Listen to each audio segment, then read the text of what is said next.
Catherine Stirling, Duchess of Ashbourne, stood at the head of her own dining table on an October evening and watched her husband's face turn to stone. 8 county families sat between them, candles gleaming on silver, when a footman placed a third setting where no plate had ever been. Edmund's hand froze halfway to his wine glass. Catherine smiled, the composed, terrible smile of a woman who had spent 6 months tracing household accounts, riding alone to a cottage in Thornbury, and asking a stranger a single question: is he kind? The answer had been yes. The kindest man Anna Birch had ever known. Also the saddest, because he came to her kitchen to be happy and could not take it home with him. Now the door opened, and Anna entered with her 3-year-old son, and Catherine was about to show her husband what happened when a woman who had managed 112 dinners in perfect silence finally decided to speak. The footman placed the third setting with care, as though the porcelain itself might detonate. Edmund Stirling, Duke of Ashbourne, entered the dining room at precisely 7 o'clock. His habit, his reliability, the clockwork that had governed their marriage for 5 years. He saw the plate. His body went rigid. Not the stiffness of formal posture, but the paralysis of a man who had just seen his architecture collapse. Catherine stood at the head of the table, her hands resting lightly on the back of her chair. She wore the emerald silk he had complimented once, 3 years ago, the last time he had noticed what she wore. Her hair was arranged in the style his mother had favored. She had found the reference in an old portrait and brought it to her maid that morning. Every detail of this evening had been designed, every word rehearsed. 6 months of preparation distilled into a single dinner that would end the marriage they had been performing and begin the reckoning they had been avoiding. Catherine spoke warmly. "Good evening, Edmund. I hope you had a pleasant ride." He did not answer. His eyes moved from the third plate to her face, searching for an explanation that would not destroy him. She offered none. The guests were already seated. Lord and Lady Pemberton, who had attended their wedding, the Ashtons, whose estate bordered Ashbourne to the east, the vicar and his wife, the magistrate, the Dowager Duchess Marguerite, Edmund's mother, who sat to Catherine's right and whose expression had already sharpened into suspicion. 8 people who represented the county's opinion, its memory, its capacity for judgment. Catherine had chosen them carefully. Edmund took his seat. His hands rested on the table, fingers spread as though bracing against a fall. Catherine signaled the footman, who disappeared into the corridor. The room held its breath. Conversation faltered. Lady Pemberton glanced at the third setting and then at Catherine, her smile uncertain. The door opened. Anna Birch entered first, her hand clasped around the wrist of a small boy. She wore her best dress, a pale blue muslin that was clean, well-mended, and utterly wrong for the room. The guests' eyes moved over her with the practiced efficiency of people accustomed to placing strangers within a social order. Tenant farmer's daughter, perhaps. A village school teacher, certainly not someone who belonged to the Duke of Ashbourne's table. The boy, 3 years old, dark-haired, bright-eyed, did not understand the silence. He looked around the room with open curiosity, taking in the candles, the silver, the faces watching him. Then his gaze found Edmund, and his face split into a grin. He called out excitedly, "Eddie!" He tugged free of his mother's hand and ran to Edmund's chair, grabbing his sleeve with both hands. "Eddie, why is the lady from the big house angry?" The room stopped. Not the polite stillness of a dinner party observing etiquette, but the airless silence of 8 people realizing they were witnessing something they should not be witnessing. Edmund's face drained of color. Anna's hand flew to her mouth. The Dowager Duchess rose halfway from her chair, then sank back down, her mouth a thin line. Catherine lifted her wineglass. The crystal caught the candlelight, scattering it across the white tablecloth like broken stars. She spoke clearly. "Miss Birch, welcome to Ashbourne Park. Please sit." She gestured to the third plate. Anna did not move. Her eyes were fixed on Edmund, whose gaze remained locked on the boy's face. Will, that was the boy's name, Catherine knew, because she had traced the baptismal record, the midwife's bill, the weekly hamper's charge to the estate's household account under the innocuous label provisions. Catherine continued. "Miss Birch has been a friend to my husband for some time. She saved his life on the Thornbury Road, or so I'm told. A fall from his horse, a twisted ankle. She provided shelter and care. Is that correct, Edmund?" Edmund's jaw tightened. He did not speak. Will, oblivious, climbed onto Edmund's lap and began examining the buttons on his waistcoat with intense concentration. Catherine went on. "I thought it only proper to invite Miss Birch to join us this evening, to thank her for her kindness, and to ask her about the history of her family's connection to this estate." Anna's face went pale. She took a step backward, but the footman had already closed the door behind her. Catherine gestured again to the empty chair. This time, Anna moved. She crossed the room slowly, her son still perched on the Duke's lap, and sat in the chair that had been prepared for her. Her hands trembled as she reached for her napkin. Catherine addressed the table. Miss Birch's father was Samuel Birch. He was a tenant on this estate 23 years ago. A good man, by all accounts. Hardworking, honest. He served 2 years in prison for poaching on Ashbourne land. Charges brought by the 7th Duke, Edmund's father. Samuel Birch died 3 months after his release. His wife followed a year later. Their daughter Anna was 4 years old. The magistrate shifted in his seat. Lady Ashton's fork clattered against her plate. The vicar's wife leaned forward, her expression caught between fascination and horror. Catherine let the silence stretch, counting the seconds, watching the realization spread across their faces. She pressed on. What the parish does not know is that the charges were fabricated. Samuel Birch never poached. The 7th Duke wanted to expand the hunting grounds. They needed the Birch family's cottage removed. When Samuel refused to leave, charges were invented. Evidence was planted. A man was destroyed to clear land for pheasants. Edmund's hands, resting on the table on either side of Will, had curled into fists. Up the Dowager Duchess rose to her feet, her chair scraping against the floor. Her voice was sharp. Catherine, this is neither the time nor the place. Catherine cut her off. Sit down, Marguerite. The fish course has not been served.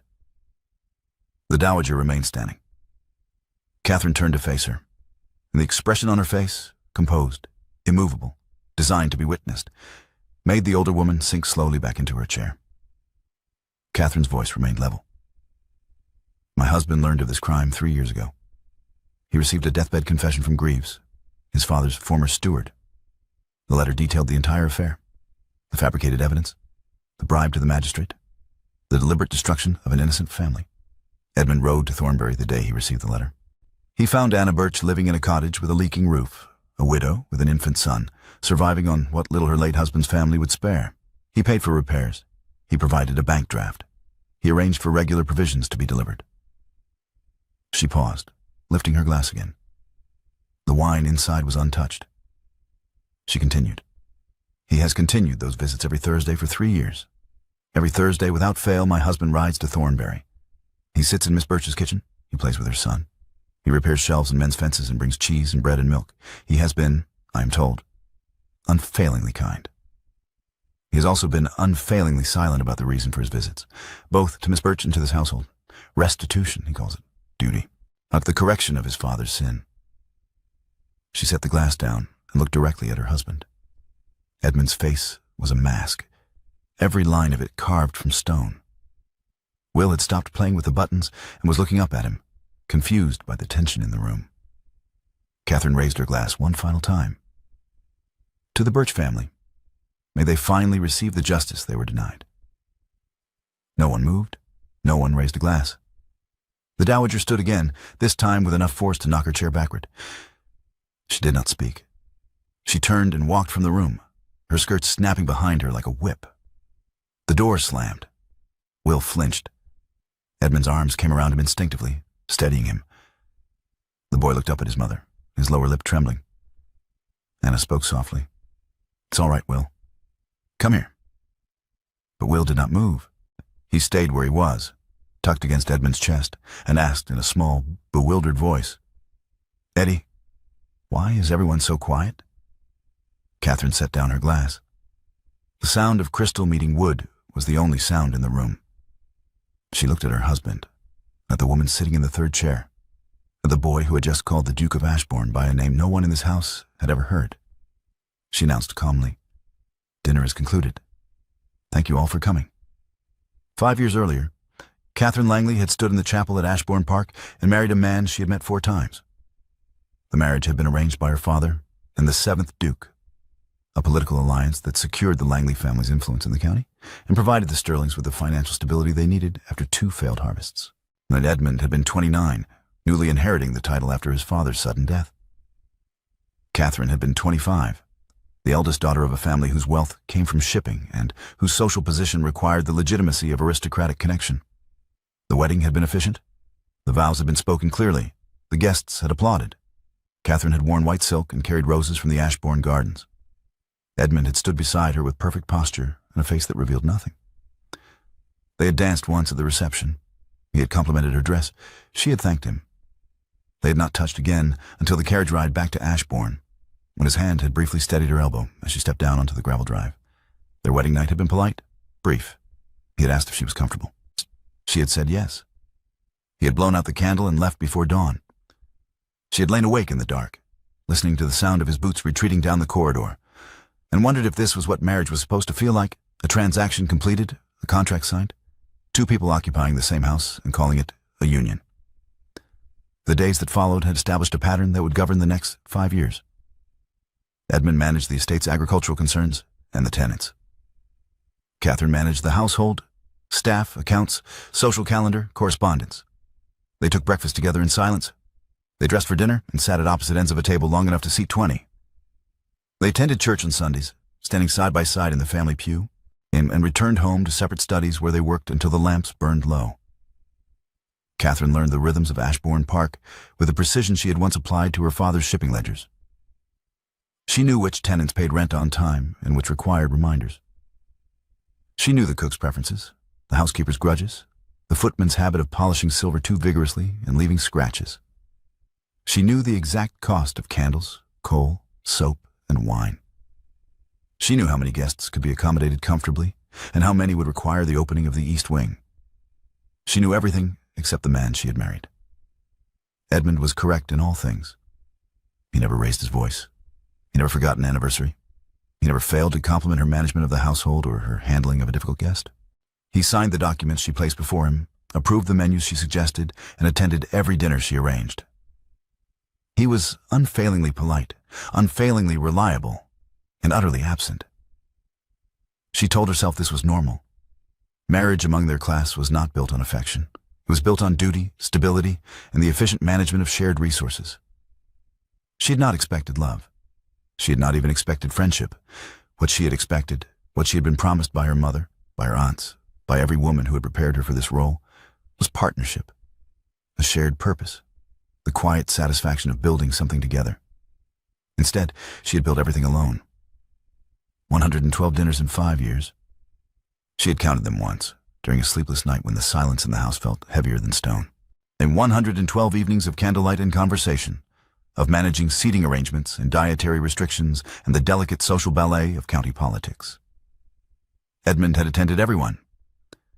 He had sat at the head of the table, contributed to conversations when necessary, and thanked her afterward with the same courteous efficiency he used to thank the cook for a well-prepared meal. Not once had he asked what she wanted. Not once had he asked if she was tired, if she was lonely, if the endless performance of Duchess was hollowing her out from the inside. She had stopped expecting him to ask. She had stopped expecting anything except the machinery of their shared life to continue functioning with the same flawless precision it always had. And then, 20 months ago, during the quarterly reconciliation of household accounts, she had found the discrepancy. The ledger entry was small, unremarkable. A recurring charge listed as estate provisions, logged every Thursday for the past 16 months with no corresponding delivery record and no tenant name attached. Catherine had stared at the entry for a long time, her pen hovering over the page. Provisions implied food, cheese, bread, milk, preserves. The quantity suggested a small household. The frequency suggested regularity. The lack of a tenant name suggested concealment. She had traced the supplier first, a grocer in Thornbury, a village 6 miles south of Ashbourne. She had written to him under the pretense of verifying an account error, requesting details of the delivery address. He had replied promptly, not providing not an address but a description. The birch cottage, east end of the village, past the mill. Catherine had ridden to Thornbury on a cold morning in March, wearing a gray coat and no jewelry, her hair pinned simply beneath a plain bonnet. She had told no one where she was going. She had left before dawn and taken the quietest route, avoiding the main road where she might be recognized. The birch cottage was small, set back from the lane behind a low stone wall. Smoke rose from the chimney. A child's wooden horse lay abandoned in the garden. She had knocked. The door had opened. The woman who answered was young, 22, perhaps 23, with dark hair pulled back in a simple braid, and a baby on her hip. She had looked at Catherine with polite confusion, clearly uncertain why a stranger in a fine gray coat was standing on her doorstep. Catherine spoke carefully. "I am sorry to disturb you. I am looking for Miss Anna Birch." The woman replied softly, "I am Anna Birch. May I help you?" Catherine had hesitated. She had planned this conversation carefully, rehearsing questions and responses during the long ride from Ashbourne. But standing on the threshold of this small cottage, looking at this young woman who did not know her and had no reason to trust her, all her careful planning had dissolved. She asked quietly, "May I come in?" Anna had stepped aside. The cottage interior was simple: 2 rooms, a hearth, a table with mismatched chairs. The baby on Anna's hip was perhaps a year old, round-faced and solemn. The shelf above the hearth sagged at one end. It repaired with nails that had been driven at awkward angles by someone who did not know how to use a hammer. On the windowsill, a pressed wildflower rested in a small frame. Anna had offered tea. Catherine had accepted. They had sat at the table, and for several minutes neither had spoken. The baby, Will, Anna called him, had reached for Catherine's sleeve, and she had let him grasp it, feeling the small strength of his fingers. Anna spoke at last. "You are from Ashbourne?" It was not a question. Catherine nodded. "Yes." Anna's voice was quiet. "He did not send you?" She shook her head. "No." Anna had looked down at her hands, wrapped around her teacup. Her fingers were work-roughened, the nails short and uneven. When she spoke again, her voice was barely audible. She asked directly, "Is he kind to you?" Catherine had not expected the question. It had landed with the force of something she had been avoiding for 5 years, something she had buried beneath account ledgers and dinner schedules and the relentless machinery of a role she performed so well that no one, including herself, had thought to ask if it was enough. Catherine answered slowly, "He is correct. He is reliable. He is never unkind." Anna pressed gently. "That is not what I asked." Catherine set down her teacup. Her hands were trembling, and she had pressed them flat against the table to still them. She admitted quietly, "No, he's not kind to me. He's nothing to me. We share a house and a name, and 112 dinners, and I could not tell you what he thinks about when he is alone, or what he dreams about, or whether he has ever been happy in his life." Anna had looked at her then, really looked at her, and something in her expression had shifted. She said softly, "He talks about you." Catherine leaned forward. "What does he say?" Anna replied carefully. "That you are the most capable woman he has ever known, that the estate runs perfectly because of you, that you never need anything from him." Catherine felt the words cut deep. "And you hear that as a compliment?" Anna's voice was gentle. "I hear it as a man describing a door he decided not to open." They had sat in silence after that. Will had dozed off against his mother's shoulder. The fire in the hearth had burned low. Catherine had risen to leave, pulling on her gloves, fastening her coat. At the door, she had turned back. She asked the question again. "Is he kind?" Anna's eyes had filled. She answered honestly, "He is the kindest man I have ever known. He's also the saddest, because he comes here to be happy, and he cannot take it home with him." Catherine had ridden back to Ashbourne in silence. She had returned the horse to the stable herself, climbed the stairs to her room, and locked the door. She had stood at the window, looking out over the gardens her husband's mother had planted, and made a decision. She would not confront him. She would not demand explanations or issue ultimatums. She would do what she did best, what she had been doing for 5 years. She would manage the situation with precision, with care, and with the kind of architectural planning that left nothing to chance. She would set a third plate at the table and invite the woman her husband visited every Thursday to sit in the chair that had always been empty. She would do it in front of witnesses who mattered, people whose opinions shaped the county's memory, whose silence could not be purchased, whose presence would ensure that the revelation could not be quietly buried. She would orchestrate the exposure of a secret her husband had maintained for 3 years, and she would do it with such meticulous control that no one, not even Edmund, would realize she had been planning it for 6 months. The dinner was scheduled for October. She had 6 months to prepare. The guests departed in silence. No one offered congratulations for the meal. No one lingered in the drawing room for coffee. They filed out one by one, their faces carefully blank, as their farewells clipped and formal. Catherine stood in the entrance hall and accepted their thanks with the same composed grace she had maintained throughout the dinner. Edmund had disappeared the moment the table was cleared, retreating to his study and locking the door behind him. The dowager had not returned.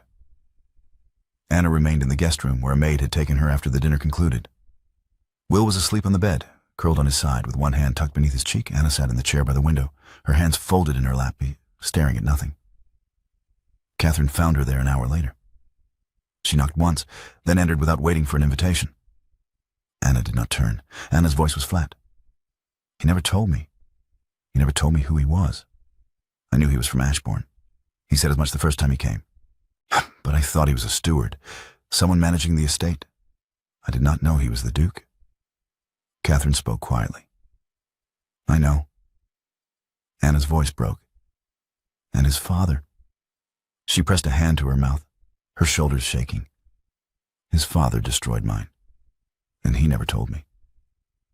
Catherine crossed the room and sat in the chair opposite Anna. She did not reach for her hand. She did not offer comfort. She simply sat and waited until the shaking subsided and Anna's breathing steadied. Catherine asked gently, Did you love him? Anna looked at her, her eyes red and swollen. She answered truthfully, I loved the man who sat on my kitchen stool and played with my son and told me stories about his mother's roses. I do not know if that man lives in this house. Catherine's voice was firm. He does not, because he chose not to bring him home. Anna wiped her eyes with the back of her hand. She repeated her earlier words. He talks about you. He says you are the most capable woman he has ever known, that you never need anything from him. Catherine's tone was weary. I heard you the first time. Anna pressed on. Then you know what it means. Catherine acknowledged it. I know what it means. It means he chose your kitchen over my dining room every Thursday for 3 years. He chose comfort over courage. And I... She stopped, her voice catching. I chose management over myself. I built a system so efficient, so flawless, that no one, including me, thought to ask if there was a person underneath it. We are both cowards. His cowardice had a cottage. Mine had a quarterly report. Anna was quiet for a long time. Will shifted in his sleep, murmuring something inaudible. Finally, Anna spoke. She asked simply, What happens now? Catherine answered steadily. Now we discover what remains when the machinery stops. 3 days after the dinner, a letter arrived from Thornbury. It was brief, written in a shaking hand by Anna's late husband's sister. The cottage was no longer available. The family wanted Anna gone. The dinner at Ashbourne Park had made her visible in a way that was no longer tolerable. She had 1 week to remove herself and her son. Catherine read the letter twice, then folded it carefully and went to find her husband. Edmund had not left his study since the dinner. Meals were brought to him on trays and returned untouched. The dowager had attempted to speak with him once and been turned away. Catherine had not tried. She had been waiting for the crisis to escalate beyond what either of them could ignore alone. She knocked once, then opened the door without waiting for permission. Edmund was sitting at his desk, his head in his hands. He looked up when she entered, his face haggard, his eyes hollow. Catherine spoke directly. Your Miss Birch has been displaced. The cottage in Thornbury is no longer available to her. The family wants her gone. She has a 3-year-old child and nowhere to sleep. My dinner revelation made her visible to a village that preferred her invisible. Edmund stared at the letter. His hands, resting on the desk, were trembling. He began uncertainly. I will ride. Catherine cut him off. You will not ride to Thornbury to rescue her alone in the dark like a man in a novel. You and I will solve this together. Because I created this crisis, and you created the conditions for it. And if we cannot manage a shared problem without retreating to our separate performances, then this marriage is not hollow. It is dead. Edmund looked at her. For the first time in 5 years, she saw something in his face that was not correctness or politeness or dutiful efficiency. She saw fear. He admitted quietly, I do not know how. Catherine's voice was steady. Neither do I. But we will learn. Tonight. Now. Together. They worked through the night. Catherine spread maps and ledgers across the desk, identifying properties on the estate that could serve as a permanent residence. The South Cottage, small, well-maintained, vacant since the previous tenant's death 2 years ago, was the best option. Edmund drafted the deed transfer. His handwriting unsteady but legible. Catherine composed a letter to the estate solicitor, instructing him to formalize a trust that would provide Anna with an independent income, separate from any personal connection to Edmund. At dawn, they rode to Thornbury together in a carriage, sitting side by side for the first time with a shared purpose. Edmund stared out the window, his jaw tight. Catherine watched him, seeing for the first time the man beneath the performance, terrified, exhausted, and utterly lost. She observed quietly. "You are afraid." He did not deny it. He confessed softly. "I have been afraid for 3 years. The cottage was where I went to stop being afraid. Now there is nowhere left." Catherine's voice was gentle. "There is here, this carriage, this morning, this problem we made together." He turned to look at her, and then something in his expression shifted. Not relief, not gratitude, something smaller and more fragile. Recognition. When they arrived at the Thornbury cottage, Anna was already packing. Will sat on the floor, playing with the wooden horse, oblivious to the tension in the room. Anna looked up when the door opened, her face pale and drawn. Edmund stepped forward. He began carefully. "Miss Birch." Anna held up a hand, stopping him. Her voice was quiet but forceful. Do not apologize. Do not explain. Just tell me the truth. All of it. Now." Edmund's hands clenched at his sides. He took a breath, then another, and began to speak. He stated plainly, "Your father was Samuel Birch. He was a tenant on the Ashbourne estate. My father, the 7th Duke, wanted to expand the hunting grounds. Your father's cottage was in the way. When your father refused to leave, my father had him arrested on false charges. Poaching. Evidence was planted. A magistrate was bribed. Your father served 2 years. He died 3 months after his release." Anna's face went white. She sat down heavily in the nearest chair, her hands gripping the armrests. Edmund continued, his voice level. "I learned this 3 years ago. A letter from Greaves, my father's steward. A deathbed confession. I came to Thornbury to pay a debt. I paid for the roof, the provisions, the midwife when Will was born. Restitution was complete in a month." He paused, his gaze dropping to the floor. His voice grew quieter. "I kept coming back. Because I owed you. Because your kitchen was the only room in my life where I felt honest. Where I could sit on a stool too small for my title and talk about roses and play with your son and be a man I liked. I did not tell you the truth because telling you meant you would look at me the way you are looking at me now." Anna's breathing was ragged. Tears streamed down her face, but she did not wipe them away. Her voice shook. "You sat in my kitchen. You played with my son. You let him call you Eddie? And the whole time, you were the son of the man who destroyed my father." Edmund answered simply, "Yes." Anna whispered harshly, "Get out." Edmund did not move. Anna rose from the chair, her hands clenched into fists. She shouted, "Get out!" This time he obeyed, turning and walking out the door without another word. Catherine, who had been standing in the doorway, did not follow him. She stepped into the cottage and closed the door behind her. Anna collapsed back into the chair, her face in her hands, her body shaking with sobs. Catherine waited until the sobs subsided, then crossed the room and knelt beside her. Catherine spoke quietly. "South Cottage at Ashbourne is yours. The deed is in my name, not his. The trust is formalized under the estate, not under Edmund's personal account.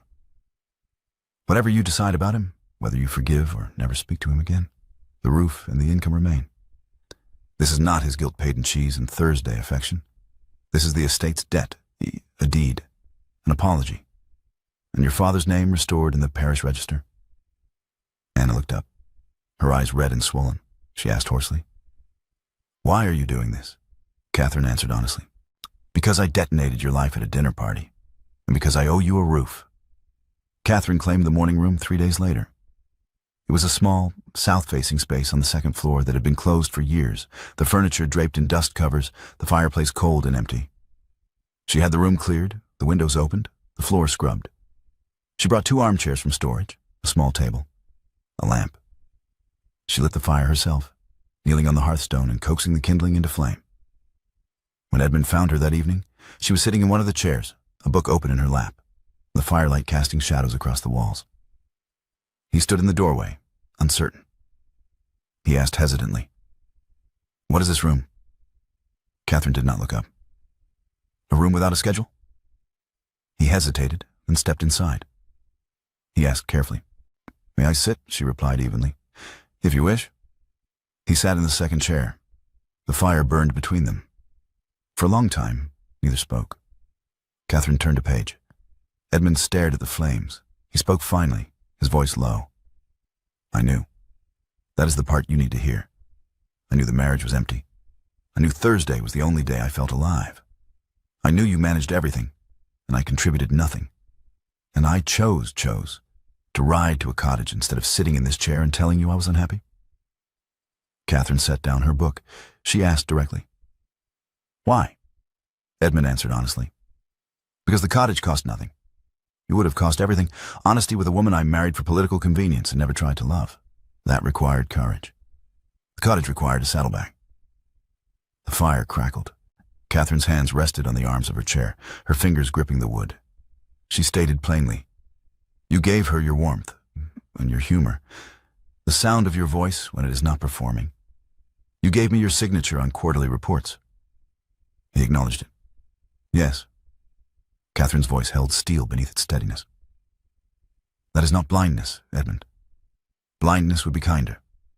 You saw the door and chose not to open it." He repeated quietly, "Yes." Catherine leaned forward slightly. "Then you understand that what I need from you is not an apology. An apology is what a man offers when he made a mistake. You made a choice. 3 years of weekly choices. What I need is for you to sit in this chair every evening and choose me. Not because I am easier than the cottage, but because I am harder, and that you are finally willing to do what is hard." Edmund looked at her. The firelight reflected in his eyes, and for the first time since the dinner, she saw something other than fear. She saw determination. He said firmly, "I will sit." She picked up her book. "Good. Now be quiet. I am reading." He stayed for an hour that first evening. The next night he returned. By the end of the week, the fire in the morning room was lit every evening at 7, and both chairs were occupied. The transformation was not sudden. It was slow, painful, and marked by failures as much as progress. Some evenings Edmund came to the morning room and sat in silence, unable to find words. Some evenings he did not come at all, and Catherine read alone, the second chair empty. Some evenings he tried to speak and could not, his voice catching on truths he had buried for so long he no longer knew how to unearth them. But he kept returning. One evening, 3 weeks after the dinner, he told her about his mother. Her name had been Eleanor. She had grown roses along the south wall of the garden, pink ones that bloomed in the morning light. She had died when he was 14, and no one had told him until after the funeral was arranged. He had sat through the service in silence, his father beside him, and had not cried. Catherine said gently, "Tell me about the roses." And he did. Another evening, he told her about Greaves's letter, the way his hands had shaken when he opened it, the way the words had rearranged everything he thought he knew about his father, his family, the legacy he had inherited. He had ridden to Thornbury the next day, carrying a bank draft and a speech he had rehearsed a dozen times. Anna had answered the door with Will on her hip, and all his rehearsed words had dissolved. He admitted quietly, "I thought I could pay the debt and leave. I thought restitution was something you could complete in a month." Catherine observed, "But you stayed." He agreed. "I stayed, because she asked if I wanted tea, and I said yes. And for the first time in my life, I was sitting in a room where no one expected me to be a duke." Catherine did not respond immediately. She stared into the fire, her hands resting in her lap. When she spoke, her voice was quiet. She confessed slowly, "I do not know who I am without the accounts, without the management, without the performance. I built the system because I was afraid there was nothing behind it. And now the system is broken, and I have to find out." Edmund turned to look at her. He asked gently, "What have you found?" Catherine answered truthfully, "That I am angry, that I have been angry for 5 years and called it competence, that I want things I have never named, that the woman who engineered a dinner to destroy your secret is more alive than the woman who managed 112 dinners to maintain it." Edmund asked carefully, "Is that frightening?" She admitted, "Terrifying. The anger is mine. The want is mine. Neither belongs to the system." They belong to someone I have not met yet, Edmund said quietly. I would like to meet her. Catherine looked at him. The firelight caught the lines of his face, the exhaustion and determination written there in equal measure. She replied honestly, "And she is not ready." He promised, "I will wait." Catherine's voice was firm. "You will wait in this chair, and you will make tea." Edmund blinked. He said uncertainly, "I do not know how to make tea," Catherine instructed. "Then you will learn. Go to the kitchen.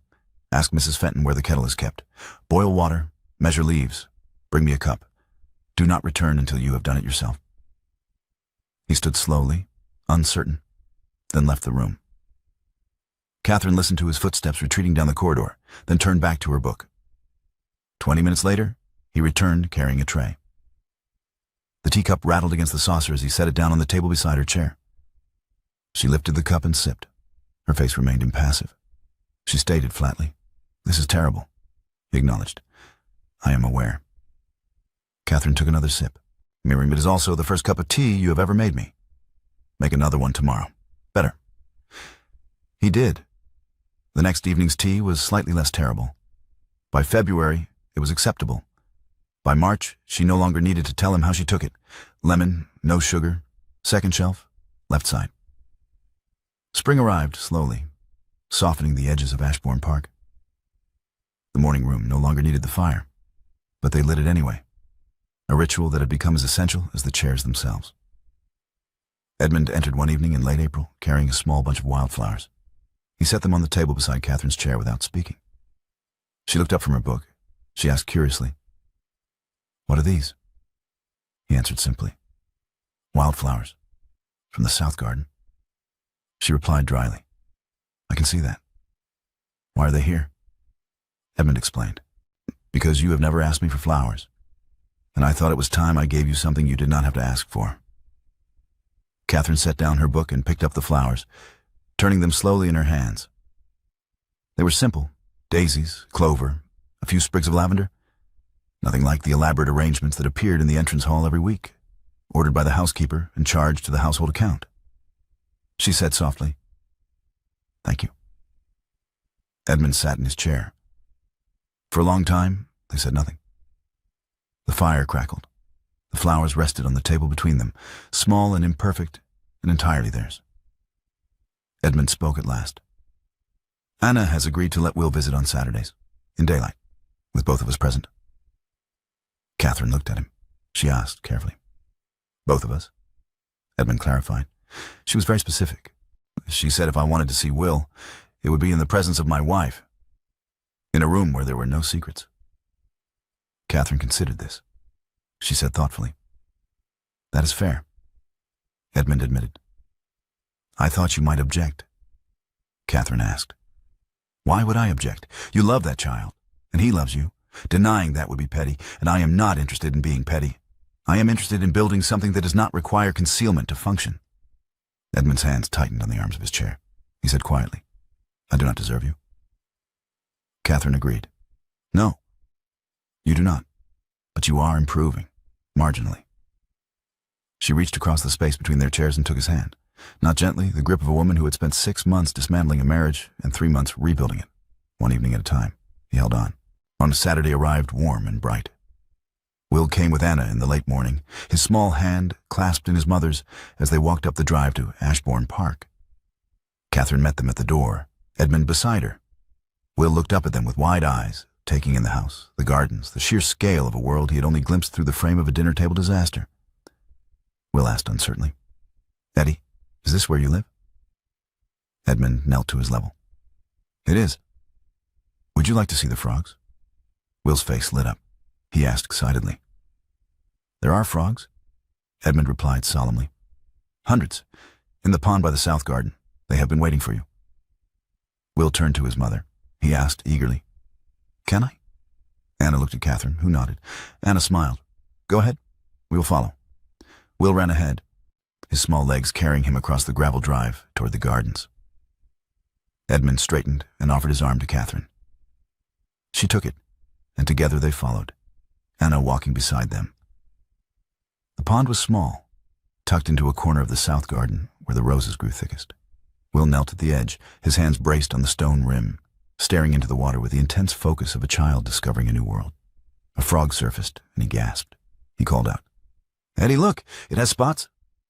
Edmund crouched beside him. "That is Margaret." Will asked in wonder. "Margaret?" Edmund explained. "All the frogs are named Margaret. It is easier that way." Catherine, standing a few feet away with Anna, felt something loosen in her chest. She watched her husband, who had hidden this version of himself for 3 years, who had given his warmth to a stranger's kitchen and his correctness to her dining room, kneel in the grass and point out frogs to a child who called him Eddie. Anna spoke quietly. "He is different here," Catherine replied. "He is different everywhere now. It is taking time. But he is learning." Anna glanced at her. She asked gently, "And you?" Catherine was silent for a moment, watching Will lean precariously over the pond's edge while Edmund steadied him with one hand. She answered slowly, "I am learning too. Learning that the person I was afraid did not exist is stronger than the system I built to replace her. Learning that anger and want and truth are not weaknesses. Learning that a marriage built on honesty is harder than one built on performance, but it is the only kind worth having." Anna nodded slowly. She said quietly, "I have not forgiven him. I do not know if I will, but I'm glad he's trying." Catherine agreed. "So am I." Will caught a frog, gently, cupping it in both hands, and brought it to Edmund with a look of pure triumph. Edmund examined it gravely, pronounced it the finest Margaret he had ever seen, and helped Will return it to the pond. The boy's laughter echoed across the garden, bright and unrestrained. Catherine looked at Anna. She offered warmly, "Stay for tea, in the morning room. It is a room without a schedule. I think you would like it." Anna hesitated, then nodded. She said softly, "I would like that." Summer deepened. The morning room became a place where the past and present coexisted without collision. Edmund continued to bring wildflowers. Catherine continued to read, her voice occasionally breaking the silence to share a passage or ask a question. Some evenings they spoke for hours. Some evenings they sat in companionable quiet, the fire burning low, the work of rebuilding happening in the spaces between words. One evening in late June, Edmund entered the room and did something he had never done before. He dragged his chair across the floor, the legs scraping against the wood, until it sat directly beside Catherine's. He sat down, close enough that their shoulders nearly touched. He spoke quietly. "I fell in love with a woman because she let me be human for free. What I owe you is harder, to be human where it costs me everything. Not because you are easier than the cottage, because you are worth what the cottage never asked." Catherine set down her book. She turned to face him, her hand resting on the arm of his chair. She asked directly, "And what about me?" he asked uncertainly. "What do you mean?" Catherine explained. "You are learning to be present. Good. But I am learning too. Learning that the woman beneath the system is someone I want to know. Someone who is angry and brave and capable of destroying a marriage to save it. Someone who does not need a quarterly report to justify her existence." Edmund said gently, "I would like to meet her." Catherine replied, "You already have. She is sitting in this chair, and she is not finished with you yet." He smiled, small, tentative, but real. He said quietly, "Good." She leaned toward him slowly, giving him time to pull away. He did not. When her lips met his, the kiss was careful, deliberate, the kiss of two people learning each other. For the first time, his hand came up to cup her jaw, his thumb brushing the corner of her mouth. She held onto the arm of his chair, steadying herself, anchoring herself to something solid. When they pulled apart, she rested her forehead against his. She said lightly, "You still use too many tea leaves," he acknowledged. "I know," she instructed. "Do not stop trying." He promised. "I will not." The third plate was removed from the dining room table in July. Catherine instructed the footman to return it to storage, leaving only 2 settings, one at each end of the long table. But they did not eat there. Instead, they took their meals in the morning room, plates balanced on their laps, the fire burning, even though the summer heat made it unnecessary. Anna visited every Saturday with Will. The boy had grown comfortable at Ashbourne. on running through the gardens with the confidence of someone who belonged. He brought Edmund frogs, flowers, and once a particularly large beetle that he insisted was royalty. Edmund accepted each offering with solemn respect, and Catherine watched from her chair, the anger and fear that had driven her to set the third plate slowly giving way to something quieter, something that felt like peace. One Saturday in late August, Anna stayed after Will had been taken to the kitchens for cake. She sat in the morning room with Catherine and Edmund, the three of them arranged around the fire that no longer served any purpose except ritual. Anna spoke carefully. The parish register has been amended. Samuel Birch's tenancy is restored. His name is listed among the families who served Ashbourne faithfully. Catherine said simply, "I'm good." Anna looked at Edmund. She said clearly, "I have not forgiven you. I do not know if I will. But I am grateful for what you have done. For the cottage, for the trust, for telling me the truth, even when it cost you everything." Edmund nodded. He said quietly, "I do not expect forgiveness. I expect to spend the rest of my life earning it." Anna stood. She said softly, "That is all I needed to hear." She left the room quietly, and a moment later they heard Will's laughter echoing from the kitchens. Catherine turned to Edmund. She stated plainly, "You are not forgiven." He acknowledged. "I know," she observed. "You are improving?" He asked. "The tea or the marriage?" Catherine replied. "Both. Marginally." She took his hand. He held on. The fire burned between them in the morning room. In the room that had been empty for 5 years and was now the center of everything they were building, held them in its warmth. Outside, the roses bloomed along the south wall, pink and fragrant in the morning light. Inside, 2 chairs sat side by side, close enough to touch. On the mantel, a single pressed wildflower rested in a small frame.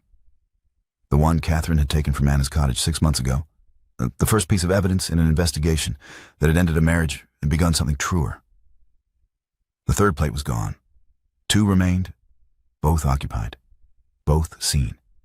And in the morning room, where there was no schedule and no performance, only the slow, imperfect work of 2 people learning to be honest. The fire burned on.